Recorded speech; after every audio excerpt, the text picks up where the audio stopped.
Hello, good morning! For today, gagawa tayo ng taro. Anong tawag nito? Maruya. Kung may kamote na maruya, meron din taro or lutya. So, pareho lang ang pagluluto niyan. Lagyan ng konting sukal at ihango. At syempre, lagay sa malinis na plato.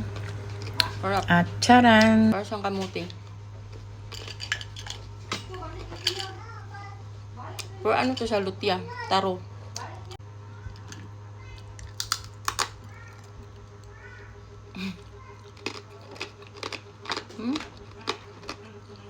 Pag manipis siya, ikat siya na manipis, guys.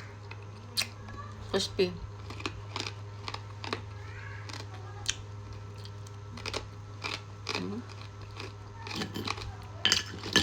Ito makapal. Hindi siya ganun crunchy. Parang kamote.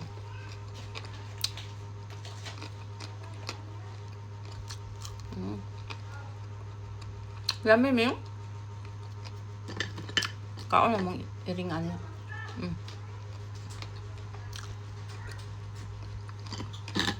Ito, masarap talaga itong manipis. So, dapat nipisan siya.